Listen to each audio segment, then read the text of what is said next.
Yo soy una persona, como dice Pepe, muy autodidacta, porque, como le decía el otro día a un amigo mío que no sabía su hija qué carrera estudiar, digo, pues haz como yo, que estudie Derecho para luego trabajar de lo que quiera. Entonces, yo hice Derecho, en un momento dado yo siempre había estado en movimientos estudiantiles y tal, y podría responder un poco y permitirme un poco la petulancia a lo que podría ser un líder estudiantil, ¿no? Visto desde el lado del profesor era el típico tocanarices, porque pues yo desde que iba al colegio NGB pues ya era delegado de clase, y luego cuando las famosas manifestaciones estas que los más mayores recordaréis, donde apareció el personaje aquel, el cojo mantecas, aquel con la muleta se cargaba no sé qué, pues ese año yo fui de los líderes estudiantiles que se movilizaron en Valencia. Y siempre había tenido una vocación pública, ¿no? Que claro, cuando eres joven se manifiesta de esa manera. Entonces, bueno, pues estudié Derecho pues porque tenía una vocación así más institucional, más tal, aunque había hecho ciencias puras, porque realmente a mí me encanta la física, la química, las matemáticas. Y bueno, estudié Derecho, la rama de empresa, y claramente pues respondiendo a esa vocación pública, pese a que mi madre, como buena madre, quería que fuera opositor, y de hecho empecé a preparar unas oposiciones a inspector de finanzas del Estado, realmente pues aconsejada por un amigo mío, pues vio bueno, pues que a lo mejor había que confiar en el hijo, ¿no? y que tratara de abrirse camino y de poner en práctica lo que le apetecía, y efectivamente así fue. Como dice Pepe, pues tuve la enorme fortuna de, con 24 años, ahora lo veo como una temeridad, pero claro, entonces estaba encantado, ¿no? Que a un chico de 24 años con muy poquita experiencia, porque había trabajado 1 año y medio de asesor jurídico en una empresa que creó el ayuntamiento con las empresas de servicio, Iberdrola, Telefónica, Aguas de Valencia y Gas Natural, que se llamaba Ocobal, pues me pusieron en las listas y efectivamente salí elegido concejal del Ayuntamiento de Valencia con 24 años. Y bueno, entré de concejal de vías y obras, de coordinación de obras en la vía pública. Luego tuve la suerte de que el compañero concejal que lleva deportes, José García Fuster, lo eligieron senador. Y yo, que durante mi juventud pues había practicado deporte, y especialmente el atletismo y tal, pues claro, yo creo que la alcaldesa vio toda la alineación de concejales que había ahí y dice, aunque sea por joven, a deportes. Y bueno, pues ahí en deportes es donde yo más pude materializar, aparte que aprendí mucho, creo, pude materializar todo lo que uno cuando llega a una empresa puede hacer, ¿no? Dar confort a la gente, lo primero, seleccionar el talento interno, porque somos muy dados a hacer fichajes, pero muchas veces dentro de las empresas hay mucho talento que no ha sido aprovechado, porque hay gente que nunca se le ha pedido opinión. Y como dice un buen amigo mío, dice, los consejos no se dan, se piden. Entonces hay gente que respeta eso, y efectivamente si no te piden nunca consejo, nunca lo das, o nunca das opinión. Entonces pusimos en marcha una detección de talentos dentro de la Fundación Deportiva, hicimos un plan renove allí interno, se prejubiló el gerente, un chico que había entrado de coordinador de voleibol de las escuelas deportivas municipales de voleibol, fue luego técnico y luego gerente de la fundación, y ese chico, que es Luis Cervera, pues hoy es director general del Valencia Club de Fútbol. Luego hicimos un plan director de instalaciones deportivas, porque Valencia estaba súper mal de instalaciones deportivas, y bueno, dijimos, aquí cada asociación de vecinos, cada federación te pide su libro, que le escriba su libro, y eso no tiene sentido. Entonces, apoyados en Juan Mestre, un técnico magnífico que ahora está en la Universidad Católica, lo fichó en la Universidad Católica, hicimos un plan director fantástico que nos sirvió como análisis de lo que le hacía falta a Valencia y qué tipo de instalaciones, qué tipo de deportes. Y es un libro que hoy se sigue usando para eso, para hacer las cosas bien. La alcaldesa lo apoyó, además nos dio financiación, cosa bastante importante para poder llevar a cabo un proyecto, como veremos, y hicimos bastantes instalaciones deportivas. Y llegó un momento que efectivamente yo dije, oye, yo siempre he pensado que la política tiene fecha de caducidad, o debe tener, y que al final tú cuando entras en un sitio pues con mucha ilusión, con muchas ganas de hacer cosas y tal, llega un momento que sin darte cuenta pues bajas la mano, no tienes la misma ilusión o coges vicios porque somos humanos y entonces pues bueno, me hicieron un ofrecimiento en un momento dado para irme a Telefónica en el momento que yo estaba haciéndome la reflexión y me fui a Telefónica.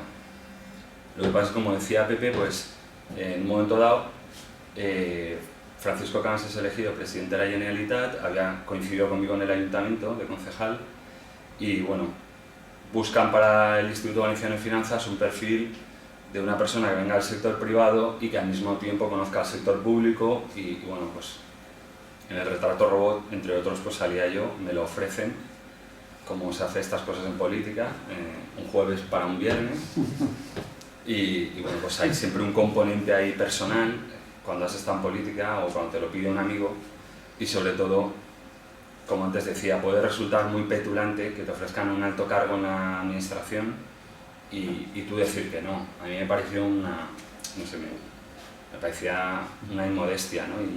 Y lo vi también como un reto para completar mi formación, porque como os decía, yo procedía de derecho de empresa, pero derecho, dije, bueno, pues aquí podré completar mi formación financiera, ¿no? La verdad es que una vez dije que sí, creo que yo que soy un tío bastante así resuelto en la vida, jamás he pasado tanto miedo, lo debo confesar, y me encerraba durante los fines de semana, me compraba todos los libros que había en todas las estanterías, que eran muy poquitas, del Corte Inglés, de todo, de finanzas, de contabilidad, de no sé qué. Y bueno, hice lo mismo que hice en la Fundación Deportiva Municipal, escuchar a la gente que había ahí en el Instituto Valenciano de Finanzas, que eran muy buenos profesionales, que unas veces se les escuchaba más y otras menos, y yo pues lo primero que les dije es, a mí hablarme como le hablaríais a vuestro hijo. Prefiero que os paséis por exceso que por defecto. Y bueno, pues poco a poco pues ya iré entendiendo y pasé por la fase esa de no saber de qué te hablan, de empezar a entender las cosas y ya mover la cabeza, de empezar tú a pensar cosas y de atrever ya a tomar decisiones, y la verdad es que fue una etapa fascinante. Pillamos una época buena, la verdad, donde pudimos financiar muchos proyectos, tanto privados como públicos. Y llegó un momento, pues como en el ayuntamiento, lo mismo, cuando llevaba unos 5 años por ahí, que dije, yo creo que mi etapa debe finalizar. Aparte, se estaba ensuciando mucho la arena, como bueno, pues todos recordaréis, ¿no? Y fue el momento de la fusión de las cajas, yo tenía diferencias de criterio con gente del gobierno, porque aquí se estaba mirando, como a veces hacemos los valencianos, nos estábamos mirando los pies y no estábamos mirando el horizonte, ¿no? Y bueno, total, que decidí irme, me puse en manos de un headhunter, de Boyden, y bueno, me buscaron opciones y hice algo que también siempre he procurado hacer, y es, aunque luego la vida es como es y hay siempre quien te va a criticar, pero pues procuré irme a una empresa donde nadie podía decir que se me estaba devolviendo algún favor o lo que fuera, ¿no? Bueno, me fui a una multinacional, a la filial de una multinacional que es Veolia, el grupo Veolia, que tiene una filial para gestión energética que se llama Dalkia, y que en Valencia tenía, Comunidad Valenciana y Murcia, tenía una filial que era AGEVAL. Y bueno, pues ahí también he estado 3 años y bueno, pues hubo ahí un problema entre accionistas, porque al final pues estas empresas que cotizan en bolsa, pues cuando no te dan los beneficios y se te está desplomando el valor, pues empezaban a reducir. Yo no estaba muy de acuerdo con cosas que se estaban haciendo, pues como despedir por ejemplo, os hablo de una persona que era delineante, que fijaros en la crisis que hemos vivido en 2009-2010, un delineante, lo fácil que tiene luego recolocarse, y que acababa de enviudar con 2 hijos adolescentes, y pues era un número dentro de un paquetito. Y yo en un consejo de Dalkia a nivel de España propuse que los directivos, la alta dirección, nos rebajáramos un 2 o un 3% el sueldo, que nunca nos lo habían tocado, mientras otras empresas lo estaban haciendo y en mayor medida, ¿no? Y claro, me escuché al director general de Dalkia, al director general de Recursos Humanos de Dalkia en España, decir, no des ideas, no lo vayan a oír esto en Francia. Digo, pues el de personal piensa así, yo creo que aquí me queda poco, ¿no? Luego había otros accionistas españoles junto con la multinacional, aquello empezó como el baile de Torrent, que hacemos aquí, y yo dije, yo no estoy a gusto, no. Entonces lo hablé en casa con mi mujer, que es lo que solemos hacer los hombres, aunque en realidad no, las decisiones las toma quien las toma, pero tú te crees que has participado en la decisión. No, pero más aparte, lo hablé con mi mujer que tiene un pequeño negocio y le dije, oye, a mí me hace ilusión, después de toda la vida en nómina, en sector público y privado, y aún contrario a lo que parece ahora en plena crisis, como decía aquel, ¿no? En tiempos de tribulación no hacer mudanza, pues yo dije, oye, pues me apetece hacer mudanza, ¿por qué no me independizo y me monto mi propia empresa? Tengo una pequeña indemnización, tengo un ofrecimiento de la propia Dalkia de seguir como consejero de ellos, cuando llegamos al acuerdo de separarnos, pero me ofrecieron que siguiera de consejero de Dalkia España, alguna empresa me ha ofrecido tal, oye, ¿y si me monto yo mi consultora, no? Claro, me entraban luego todas las debilidades del mundo, yo de qué sé, de qué voy a asesorar, y porque está en Telefónica, está en Instituto de Finanzas, y al final te das cuenta que si eres un poco esponja y eres un poco proactivo, pues en tus trabajos, estés donde estés, puedes aprender mucho, si preguntas, si te fijas, si lees, si no sé qué. Y tienes una cantidad de conocimiento que cuando alguien te aprieta una tecla sale. Entonces estás con un amigo, con un cliente y te pregunta no sé qué o te hace un comentario y tú como si estuvieras sacando el brazo por la ventanilla del coche, dices no sé qué y él te dice, ostras, pues la verdad es que no lo había pensado. Y tú te llevas una gran alegría, joder, qué listo soy. Y no es eso, es más que nada que claro, yo después de 20 años, pues claro, empecé con 24 años, empecé con 23 años a trabajar, en realidad, como os decía, antes de entrar al ayuntamiento, después de 20 años o 21 años de experiencia, pues es bastante experiencias si no has pasado por el mundo de puntillas, ¿no? Bien, y dentro de eso, pues como decía Pepe, pues aparte de colaborar con otras empresas, pues me he montado mi pequeñita consultora con otros socios, que se llama Do Different, que como dice el nombre, lo que pretende es dar un enfoque nuevo a la gente, porque muchas veces, la verdad es que es una frase bastante manida y la habréis oído, se la atribuyen a Einstein, luego igual la saca alguien de Google, todos lo repetimos, pero eso de que si buscas efectos diferentes porque haces siempre lo mismo, ¿no? Y pues a veces somos así. Y al final hay mucha pyme, mucha empresa pequeñita, normalmente familiar, que tiene un problema y no sabe a quién acudir. Con todos los respetos, ¿qué me voy? ¿A Price, a Deloitte, a McKinsey, que me va a cobrar a lo mejor mucho dinero, que a lo mejor me manda a un tío muy bueno, o a lo mejor me manda a un chaval que acaba de entrar con poca experiencia, que hace un corta y pega, que eso lo hemos vivido. Y entonces al final desconfías. Luego también el empresario valenciano pues es un poco desconfiado porque se hablaba mucho del interim management, ¿no? De por qué no directivos importantes. Por ejemplo, yo cuando estaba en el IVF vi que en mucha empresa pequeñita el director financiero era el del banco.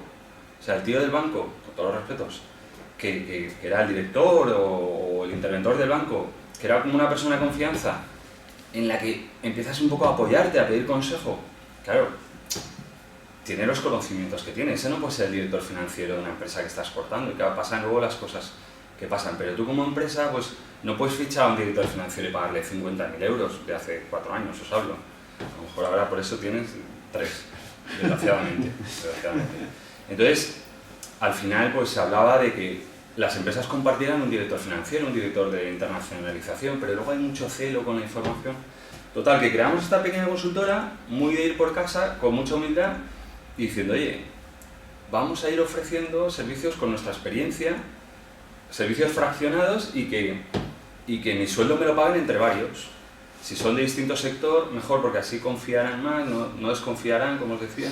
Y bueno, nos hemos abierto ahí ese camino y sobre todo lo que me ha dado es muchísima calidad de vida.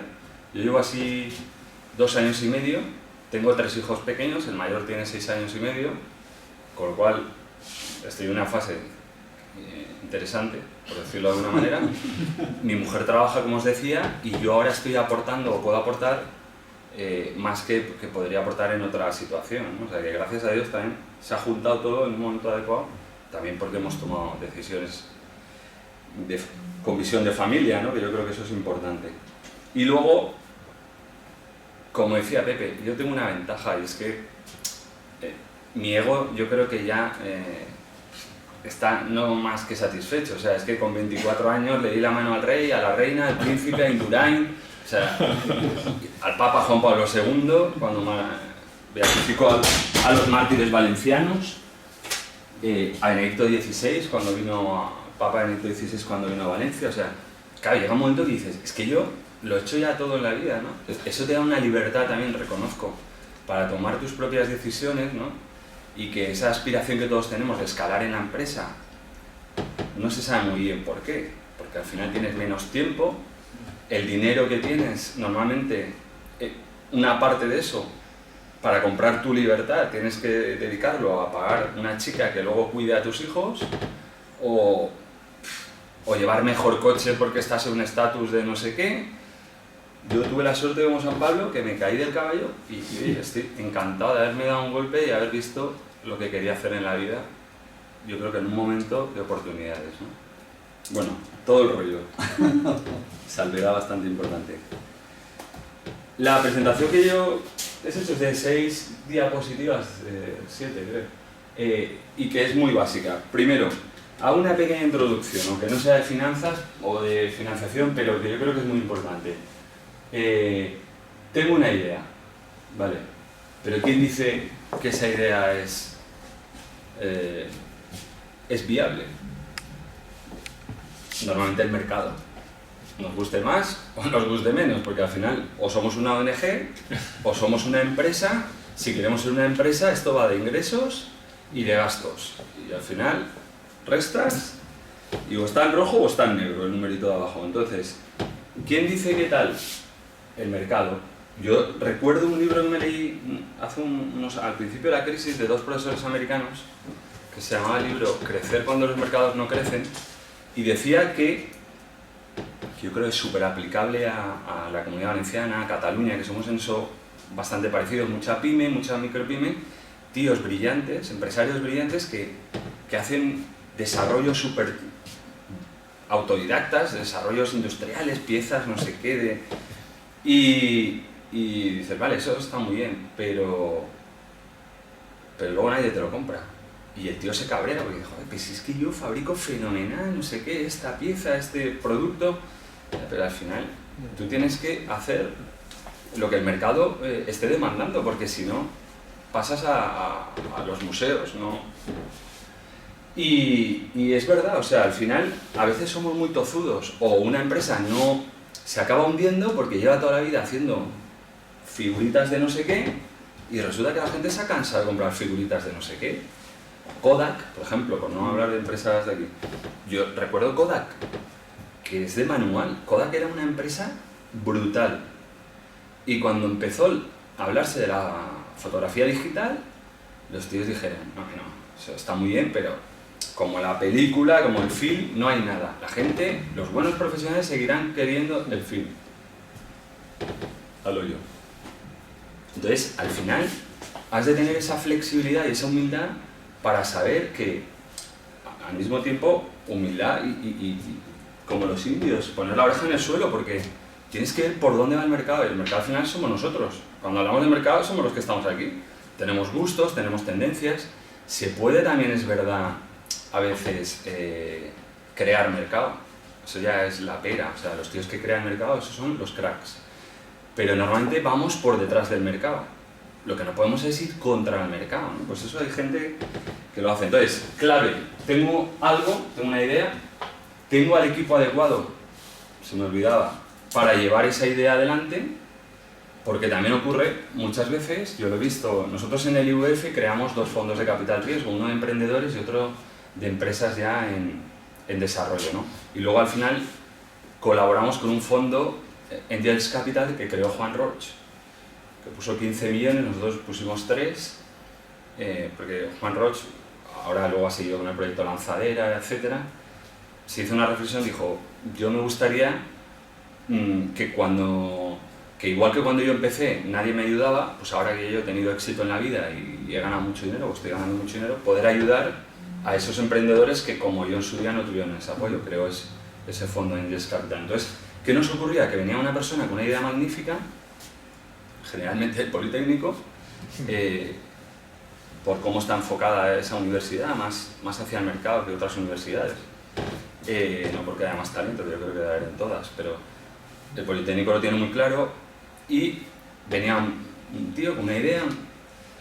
Claro, nosotros decíamos, muy bien, pero tú eres el industrial, ya tienes la idea, ahora hay que ponerte en manos de un financiero o de un tío de procesos, o un tío de calidad, un tío comercial.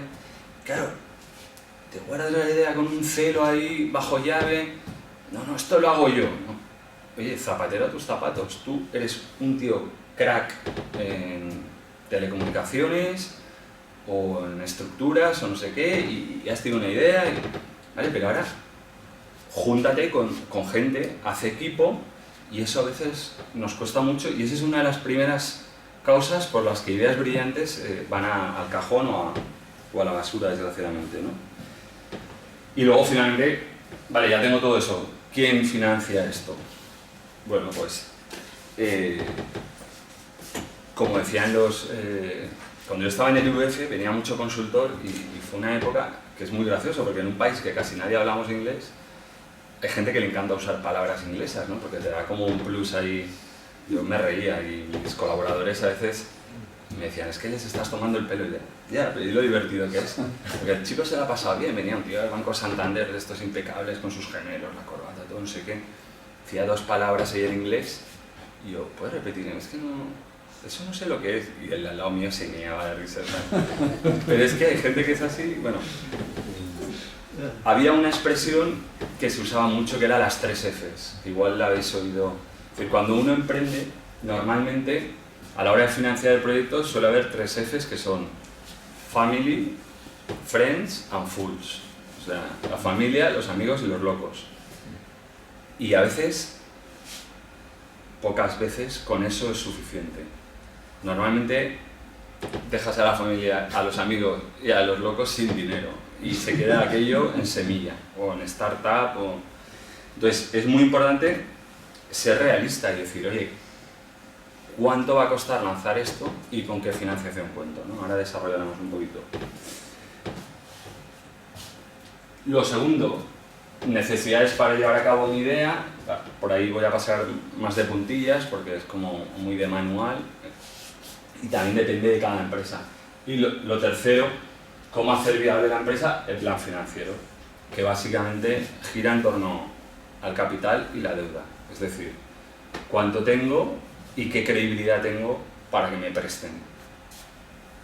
Ahora veremos cuando hablamos de prestar a qué me refiero, ¿no? Y finalmente, algunos consejillos así, o como unas reflexiones de cierre que yo he llamado para que la realidad confluya luego en fin, para que seamos realistas, ¿no? Entonces, como os decía, tengo una idea, más o menos la he desarrollado, es viable.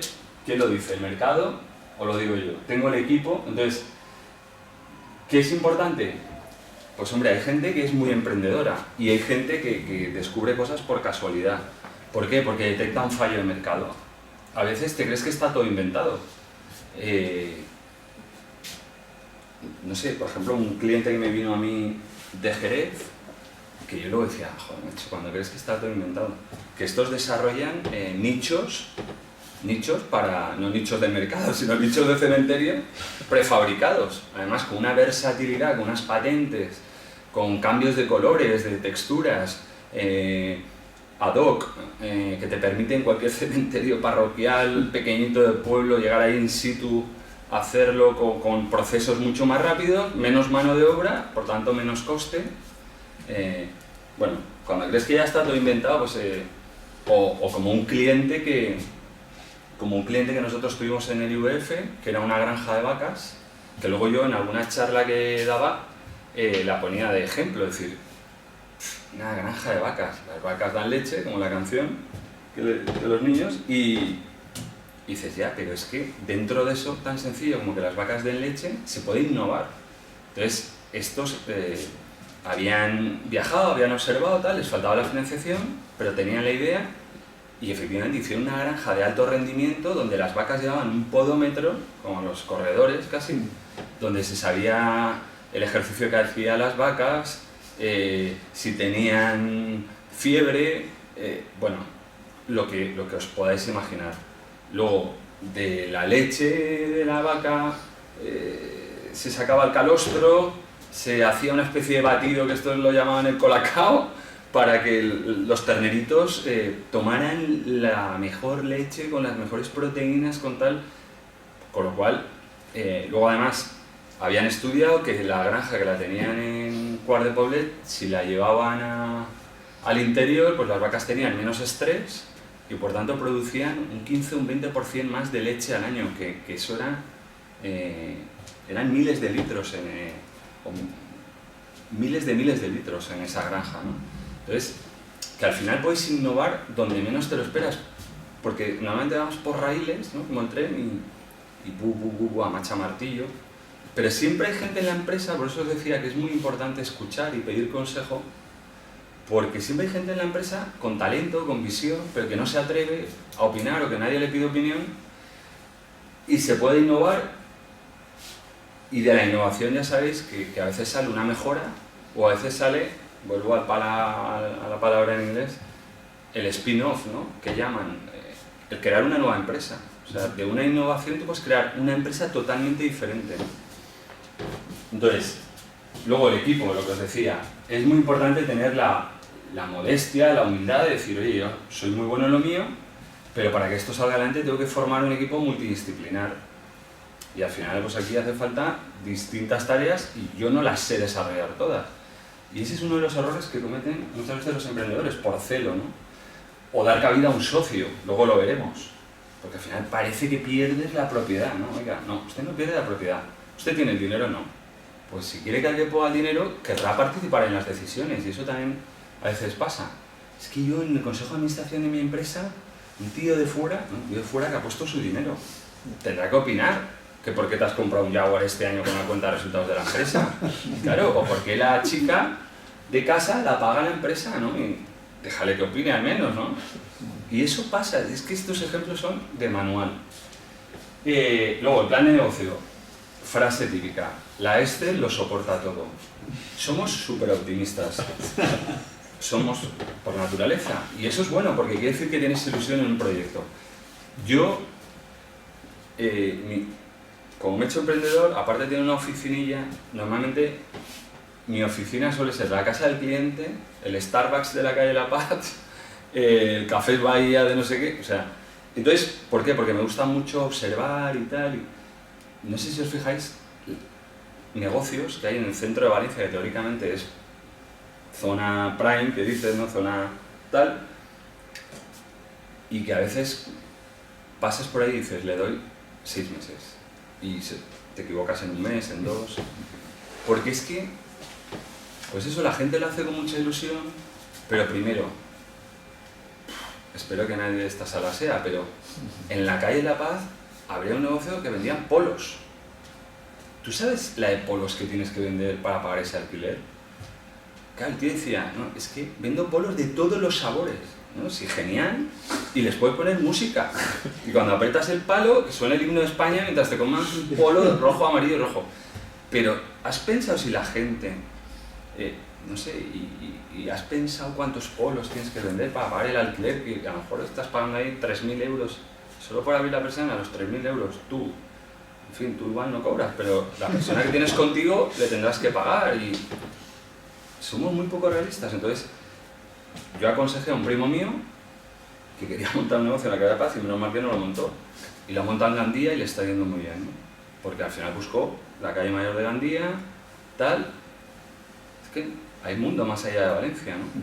Y entonces, claro, tú te fijas y dices, me pongo en la calle de la Paz y empiezo a contar gente. Que esto es un caso verídico. Han pasado por delante de este local 100 personas a la hora. ¿No entrarán 20? O ninguna. O 60. ¿Pero qué científico eres? ¿No entrarán 20? Pues sí. O ninguno, macho. Y entran los 20. ¿Y cuánto se gasta cada uno? Y entonces, claro, es que a veces somos muy atrevidos, ¿no? Y es que estamos jugando con dinero, o sea, porque tú puedes ser atrevido, no sé. Pero es que con tu dinero yo creo que hay que ser todo menos atrevido, ¿no? Entonces ahí también es bueno pedir opinión, porque nosotros nos hacemos el juego genial, entonces... Y luego en la financiación, os decía, ¿con qué cuento para llevar a cabo mi idea? Ahora lo veremos. Luego, como os decía, aunque aquí pone uno, debería ser dos, las necesidades para llevar a cabo mi idea, el plan de inversión. Esto lo más rápido, porque esto en los manuales lo tenéis. ¿Qué hace falta para montar una empresa? Pues eso, los gastos de constitución típicos. ¿Qué medios materiales necesito? Pues depende.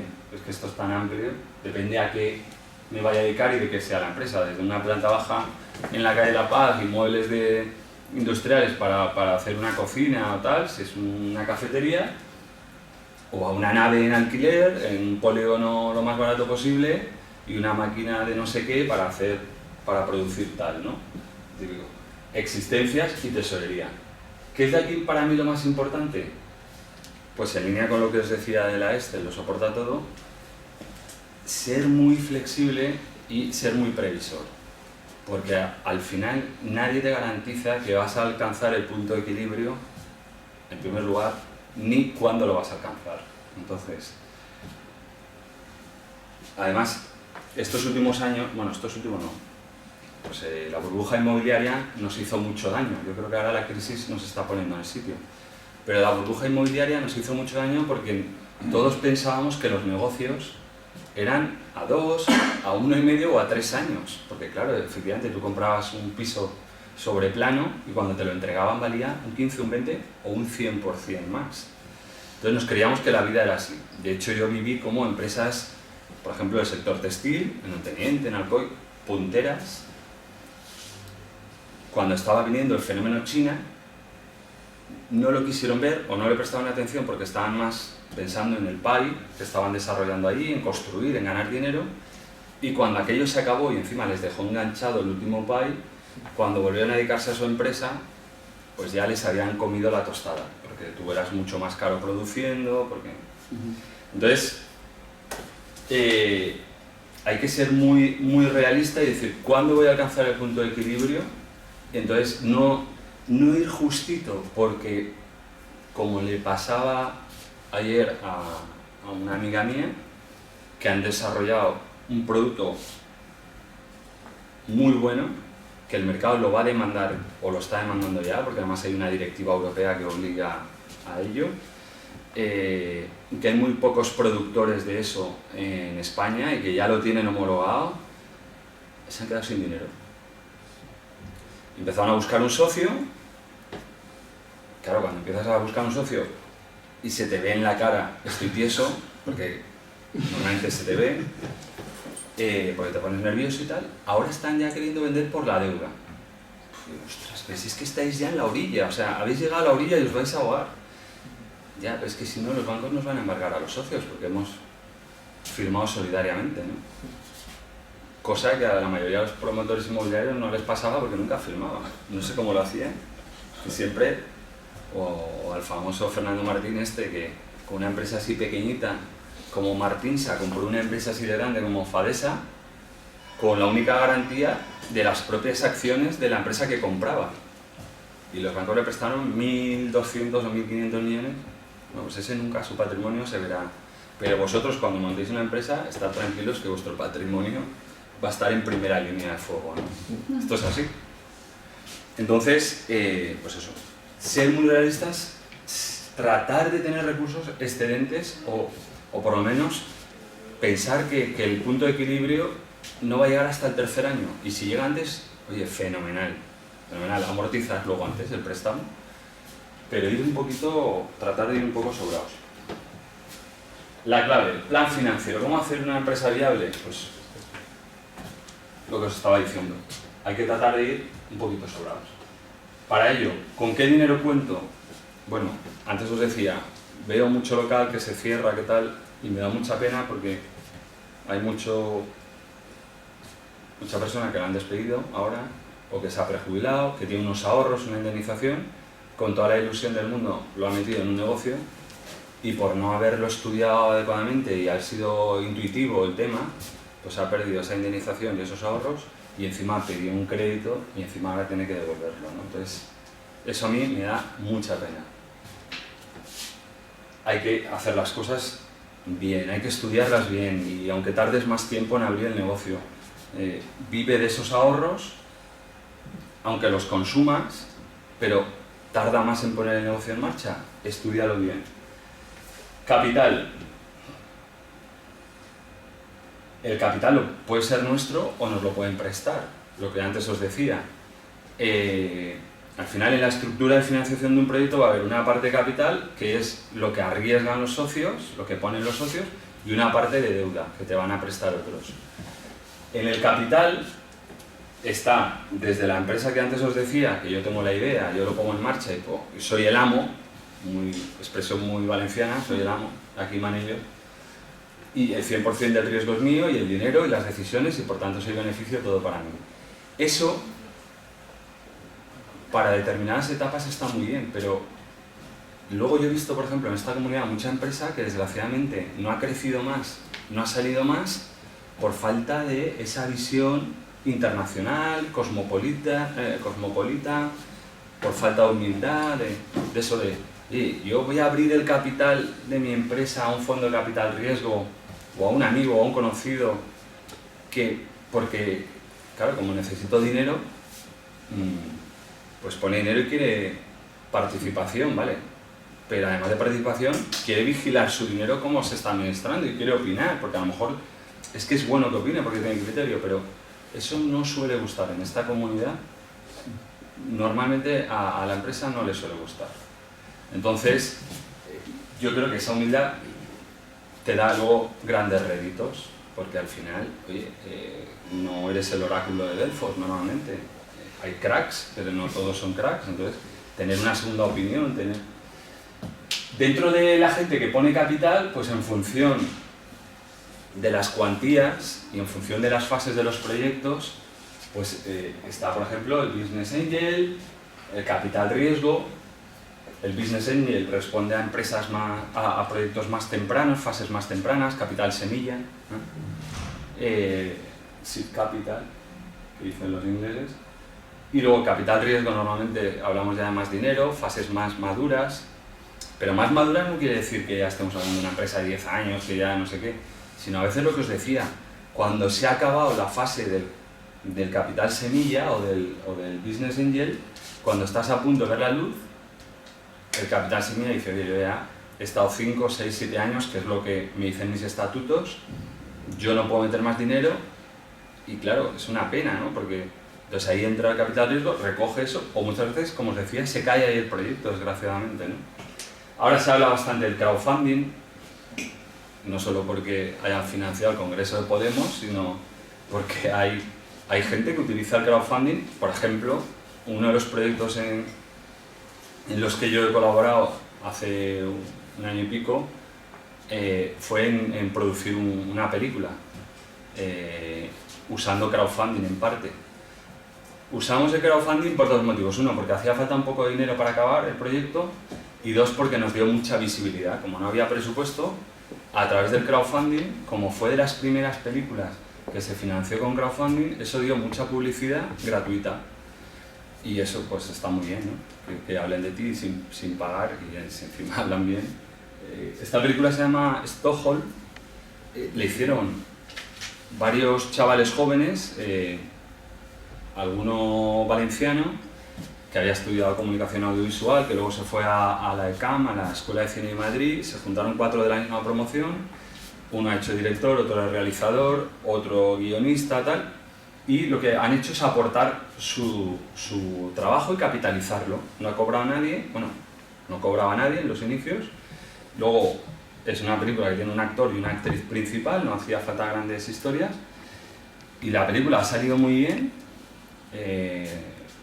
recibió varios premios en el Festival de Málaga de cine español, reconocimientos internacionales, el premio de la crítica española en su primera edición a la mejor película del año, con un presupuesto de 250.000 euros, de los cuales, como todos hemos capitalizado trabajo, dinero real hubo 60.000 euros. de los cuales esos 60.000 euros, es curioso, por esto el emprendedurismo, el apoyo al emprendedurismo, de los 60.000 euros, 25.000 fueron para pagar a la agencia tributaria y a la seguridad social por los días de rodaje. O sea que esto es magnífico, ¿no? O sea, y luego estuvo nominada para 3 Goyas y acabó ganando el de actor revelación. Estaba nominado mejor director, Rodrigo Sorogoyen, mejor actriz, Aura Garrido, y mejor actor revelación, Javi Pereira, que fue el que lo ganó. Entonces, os lo decía por lo del crowdfunding, ¿no? Que a veces para proyectos pequeñitos, que hace falta poco dinero, desde grabar un disco, hacer una novela, o que para mí eso ya es emprender, pues puedes acudir al crowdfunding, ¿no? Al final, estos entran en el capital, son capitalistas, por tanto arriesgan como tú y quieren opinar como tú, que es legítimo, ¿no? Muy importante los primeros años y unido con lo segundo, porque te lo va a exigir el banco, cuál es, en el supuesto ya hablamos de que se den beneficios, cuál es tu política de reparto de beneficios, ¿no? Porque normalmente el banco te va a decir, oye macho, me has pedido o me pides que te financie, pero no compres el Jaguar el primer año, espérate al tercero, ¿no? Vamos a capitalizar bien el proyecto, vamos a, en fin, a que haya unos recursos propios sólidos, que no haya un apalancamiento brutal, es decir, la proporción entre la deuda y el capital, que en fin, que sea proporcionado, cosa que, como antes os decía, estos años hemos visto barbaridades porque había dinero en abundancia y, curiosamente, porque como recordaréis, en el año 2003-2004 Alemania y Francia estaban en déficits presupuestarios del 3% y para que les ayudáramos a salir de la crisis y compráramos sus coches, sus neveras, sus lavadoras y tal, nos dieron dinero por un tubo y ahora nos están diciendo que somos unos caraduras, ¿no? Es así, la historia es así. Pero claro, había dinero en sobreabundancia y había unos apalancamientos que no son normales. Antes, pues eso, desde comprar una casa, ¿no? Ya no solo en negocios, que al final pues no es que te prestaran el 80%, a veces te prestaban el 100% o el 100 no sé qué por ciento. Bueno, eso no es lo normal en un proyecto pues es un apalancamiento de 30-70 o 25-75, se puede empezar a ver ya, incluso menos, depende de la credibilidad, ¿no? Pero es bueno, a mi juicio, y yo lo veo en empresarios maduros, o sea, en empresas maduras, que tienen una política de reparto de beneficios muy conservadora, porque el empresario imputa su sueldo a la empresa, tiene un buen sueldo, y oye, no saca beneficio. Sí que suele ocurrir también en la empresa familiar, pues que al final, como no todo el mundo está hecho para la empresa, pues, y esto también se ve poco en esta comunidad, desgraciadamente, al final el empresario acaba confundiendo la empresa con la familia, le sabe muy mal decirle a un hijo que no vale para ese proyecto y los mete todos en el proyecto y aquello acaba, como antes decíamos, ¿no? Como el baile del torrente. Pero a veces hay quien tiene la visión, hace un protocolo familiar, hay que tener una carrera, o hay que tener un máster, o hay que tener un máster en una escuela de negocios internacional para seguir en el proyecto, y como al final no todos lo cumplen, siguen los que siguen, y el resto de la familia pues está en un consejo asesor, donde se les informa 1 o 2 veces al año de cómo va la empresa, porque siguen teniendo una participación en el capital, pero no están en el día a día ni en las decisiones, y se les paga unos beneficios, entonces ahí sí que hay que repartir beneficios. Ojalá en vuestros proyectos lleguéis a esa fase, ¿no? Pero, bueno, pues los beneficios te pueden ayudar a autofinanciarte, a no tener que apelar más al mercado, a la deuda, etc., ¿no? La deuda, como os decía, la deuda puede ser a corto plazo y a largo plazo, desde financiar la compra de un coche, un ordenador o no sé qué, que te lo financia el propio proveedor, no hace falta acudir a un banco, y más ahora que se vende poco y que todo son facilidades, ahora es un buen momento para apalancarse, siempre que te den credibilidad en los mercados, ¿no? Tipos bajísimos, como nunca habíamos visto, IPC bajísimo, con lo cual tipos reales negativos, ¿no? Entonces es un muy buen momento para apalancarse, para endeudarse, cosa que también culturalmente nos cuesta, ¿no? Y nos da miedo el endeudamiento. Y al final hay un efecto apalancamiento positivo, siempre que sea, como os decía, virtuoso. Porque tú puedes ganar dinero endeudándote. Depende cómo esté el IPC, depende cómo estén los tipos de interés, tú puedes ganar dinero. O sea, puedes repagar la deuda y encima que te quede un pequeño margen de intermediación. Y luego la financiación a largo plazo, típico préstamo de un banco, o a mitad camino, aunque lo he puesto en financiación a largo plazo, por no liar más la madeja, el préstamo participativo es una figura que está a mitad camino entre el capital y la deuda y que contablemente computa como recursos propios. Es decir, el préstamo participativo es una figura poco conocida y poco extendida, pero para mí tiene muchas virtudes, porque al final el préstamo participativo te lo puede dar un fondo de capital riesgo a veces, que entra con capital y con préstamo participativo, te lo puede dar un particular, un inversor particular, o te lo puede dar un banco, y lo bueno es que en tu balance computa como recursos propios, con lo cual parece que la empresa está más capitalizada y al mismo tiempo no es capital, es deuda, solo que al tener más riesgo pues te exige más rentabilidad, es decir, es una deuda más cara. Por tanto, es válida para proyectos que pueden tener una maduración rápida y que van a conseguir dígitos, normalmente doble dígitos de rentabilidad en el corto o medio plazo, ¿no? Para poder repagar ese préstamo que va a ser más caro que una deuda subordinada, un préstamo bancario normal que ahora te puede pedir un 7, un 8, un 6, depende de quién seas, 5.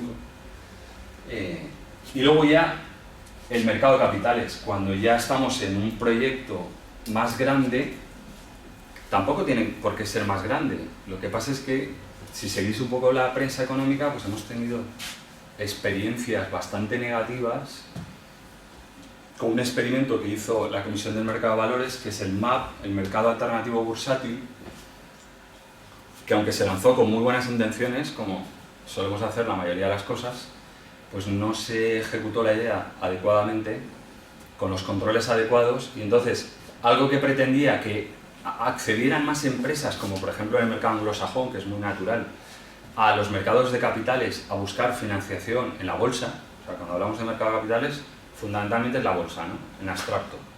Desde el mercado bursátil a los corros o, en fin, la bolsa, todos sabéis lo que es la bolsa. Entonces, el mercado alternativo bursátil pretendía que pymes o empresas pequeñas que necesitaban poco dinero acudieran a los mercados de capitales y se financiaran más baratos que en un banco, pero con más cortapisas, porque al final te exige el inversor, te exige mucha más información. ¿Qué ocurre? Que si quien tiene que controlar esa información no lo ha hecho adecuadamente, pues se cae todo, ¿no? Y eso ha pasado con proyectos como Zinquia, la productora que hace la serie de Pocoyo, que yo, sinceramente, no se trata de apuntarse tantos, pero cuando tienes un poquito de experiencia o de olfato, claro, ver que una empresa queda muy chulo, y yo creo que recibió todos los apoyos porque era como muy paradigmático, no era como muy ideal, y luego ha pasado lo que ha pasado, pero una empresa que hace una serie de dibujos animados, que salga ya a la bolsa y que se capitalice y que tenga un valor bursátil muy importante, con unos multiplicadores que, en fin, costaban de creer, cuando era una empresa que era de monocultivo, porque decía, ¿usted qué hace? Pocoyo. ¿Y qué más? Pocoyo. Pero, pero hago Pocoyo en dibujos y en plastelinas. Y pero... ¿Y si la gente le deja de gustar Pocoyo? Entonces empezaron con otros experimentos, pero al final no les salieron, porque, oye, tú puedes tener una visión, pero, insisto, nadie es aquí el oráculo de... Entonces, igual que pasa en el cine, un director tiene una idea, le sale magnífica, hace la película de su vida, pero no siempre va a hacer la película de su vida, ¿no? Y no siempre al público le va a gustar. Entonces, recientemente ha pasado con GoEx, que eso ya ha sido la pera limonera, porque ahí lo que hay es pues, falsificación de información contable, que bueno, que también eso pasa en el MAP y pasa en el IBEX, porque ha habido casos ya brutales, ¿no? Con SOS o con, en fin, con empresas muy potentes o con Pescanova. Claro, si los controles no son los adecuados, ¿qué ocurre? Que todas estas cosas son una lástima porque con lo que cuesta educar a la gente, animarla a que salga a los mercados, tal, cuando pasa un cataclismo de esto, pues todo lo han dado. Pero los mercados de capitales son muy interesantes y, insisto, en países como en el Reino Unido funcionan fenomenal, con empresas de muy poca capitalización y lo que hay, pues eso, yo tengo una idea, tengo una empresa, estos son mis números, este es mi plan de negocio y a lo mejor necesito 20 o 30 millones de euros o 40, no hace falta apelar al mercado como ayer Gamesa para conseguir 750 millones de euros. O sea, es que a veces, y si eso estuviera bien regulado, sería una manera, ahora por ejemplo que ha habido mucha sequía bancaria, de que tú obtuvieras financiación, ¿no? Porque dinero hay, o sea, al final, como la energía, ¿no? O sea, el dinero no se ha destruido, lo que pasa es que el dinero es miedoso y es prudente, como yo antes pues pretendía transmitir, que debería ser, ¿no? Entonces, claro, tú no pones el dinero en manos de no se sabe quién, pero el dinero hay. Entonces, yo creo que ahí falta un poco ese cauce, que lo hemos tenido, pero mal hecho, para que un inversor como los que estamos ahora en esta sala, viniera aquí un tío a contar su empresa, como pasa en los business angels, en los círculos de capital semilla y tal. Sigue habiendo clubs de inversión, poquitos, pero que viniera una persona, presentara su proyecto y dijera, a ver, ¿quién quiere participar? Necesito 500.000 euros, necesito 5 socios que pongan cada uno 100.000 euros. Y en X años el retorno va a ser este, tal. Creo que falta más círculos así, ¿no? Porque eso ayudaría a canalizar ese emprendedurismo virtual o semilla que hay en muchos de nosotros, ¿no?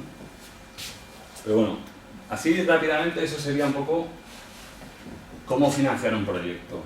Y para acabar, lo que os decía, algunos consejos ya, o reflexiones en voz alta.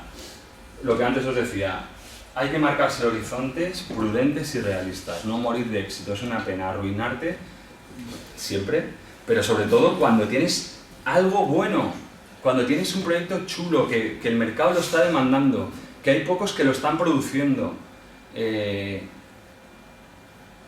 y te quedas en la orilla porque calculaste mal los tiempos o porque no has sido de nuevo rico un poquito antes de lo que tocaba. Luego, capacidad de aguantar escenarios adversos. Lo que antes os decía, la Excel lo soporta todo y de repente habías hecho bien la Excel, pero no habías calculado riesgos imponderables, que se retrase un contenedor en venirte de China, que haya un cierre de una frontera, porque al final vivimos en un mundo globalizado, para bien y para mal. Antes tú todo lo hacías aquí en tu polígono o en la comunidad o en España. Ahora tienes la ventaja de que lo puedes comprar eso, tú lo diseñas y lo compras no sé qué, a no sé cuántos miles de kilómetros, eso te resulta mucho más barato, pero de repente estalla una guerra en medio de tal y se te ha caído todo. Entonces, tener eso, capacidad final de aguantar escenarios adversos es hacerte escenarios de sensibilidad, ser lo más conservador posible, ¿eh? Tampoco hay que ser cicatero, porque entonces nunca harías nada, pero... Luego, lo que os decía, ingresos, beneficios. Un amigo mío decía de uno, dice, ese lleva el debe en un bolsillo y el haber en otro. Ese es un error de los pequeños negocios, que te crees que los ingresos son beneficios, ¿no? Y sobre todo en los pequeños negocios, en los comercios, donde tú todos los días sales con un taco de billetes del negocio, joder, macho, soy... Claro, es que luego te va a llegar el café, las aguas, las Coca-Colas, el no sé qué... Entonces hay que ser muy, muy realista. Entonces, si tienes socios, mejor, porque a lo mejor tu parte fantasiosa, que es muy buena porque le da creatividad al negocio, se complementa con la parte realista y conservadora de tu socio, que es mucho más tal. Primar costes variables sobre los fijos. A veces eso, pues montamos la empresa y la hacemos de manual. Podemos montar una empresa de recogida de residuos. Y entonces compro un camión bestial, lo pinto súper chulo, luego una furgoneta para cuando haya que entrar en sitios más pequeños, luego un tal y una moto. Y me creo que tengo ahí cuando la alcaldesa presenta la nueva flota de agricultores de La Vega para recoger basuras, todos ahí, todos con sus trajes naranjas fluorescentes, motos, coches, tal. No, esto es tu empresa. Y la empresa es para ganar dinero, entonces, sé realista. Y, oye, si en vez de comprarte el camión, la furgoneta y tal, o si en vez de tener, cuando abres la panadería, esta de diseño que hay ahora, si en vez de tener 4 personas atendiendo y el correturno y 2 tíos en el obrador haciendo allí, si en vez de tener tanta gente, primero estás tú, para empezar, por mucho que seas el amo, te pones detrás del mostrador. Y en vez de tener 3 personas atendiendo, tienes 2. Y que se forme cola, que además es bueno, porque ¿cuántas veces os ha pasado que vais a un restaurante, sobre todo fuera de tu ciudad, y ves 4 restaurantes, uno lleno y los otros 3 vacíos? ¿Y dónde entras? ¿Al vacío? Que entre el otro. Si este está lleno será por algo. Entonces, oye, que hagan cola y deja demanda insatisfecha, que eso es bueno. ¿Por qué Vega Sicilia, el sumum de los vinos, hace poco vino? Si lo vende todo y lo vende caro, que haga más. Pues a lo mejor dejaría de ser Vega Sicilia. Porque al final, en marketing, a mí que me gusta bastante el marketing, leo bastante, siempre que puedo, hay un componente que es el aspiracional. Es decir, al final, todos nos gusta vivir bien, nos gusta la comodidad, nos gustan las cosas que llevan los futbolistas, en este caso, que parece que son los que marcan aquí las tendencias, ¿no? Así lleva alguno el pelo cortado, pero bueno. Todos queremos parecernos a los famosos, tal, entonces hay cosas que son aspiracionales. Si das con algo que es aspiracional, ya, vamos, retírate. Y en ese aspecto, pues, oye, más vale, porque me estoy saliendo del tema, pero costes variables que costes fijos, porque al final lo que antes os decía, levantar la persiana me cuesta cada mes X. Y como no empate, empiezo a tener un problema. Normalmente no vas a empatar al principio. Pero si en lugar de converger con el empate cada vez te separas más, porque los ingresos no son los esperados y tus costes son fijos, pues oye, ten menos gente, ya tendrás más gente. Si puedes alquilar la furgoneta, mejor que si te la compras. Si la nave, en vez de hacer la nave más chula de mi pueblo para fardar el día de la inauguración, pues hago una pequeñita o la alquilo y me ajusto los metros, no hace falta que sea aquello el nuevo Mestalla. Es que somos humanos y pasan una vez tras otra esas cosas. Y finalmente lo que os decía, no me cansaré de decirlo, hay que tener colchón. No hay nada peor que morir en la orilla. Y desgraciadamente le pasa a mucha gente. Si tu idea es mala, no te preocupes que vas a morir en medio del océano. Pero es una pena con lo que cuesta hacerse la reflexión, tener el valor para ponerla en marcha, etcétera, etcétera, que cuando ya estás llegando a la orilla te ahogas, es una auténtica pena. Entonces, humildad, realismo, escuchar al que vale la pena escuchar, claro, no, ahí ya considero que tendréis el criterio suficiente para ello y sobre todo ilusión, porque os puedo asegurar que hay vida más allá de la nómina y normalmente poner un proyecto en marcha, y yo tengo un proyecto muy pequeñito, pero he colaborado en otros proyectos, como os decía, y genera muchísimas satisfacciones y muchísima calidad de vida. Y cuando digo calidad de vida no me refiero a dinero, me refiero al tiempo, al saborear las cosas, dedicarles el tiempo adecuado para que salgan bien y ver la gente lo satisfecha que está con lo que tú has hecho, el producto, el servicio o lo que sea, ¿no? Entonces, pues ese será mi libro, ¿no?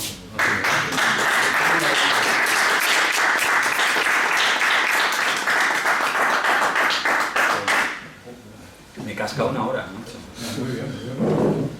Muy interesante. ¿Ya? Esperamos un par de minutos casi de margen, que está aquí ya el siguiente confidencial. Un par de minutos.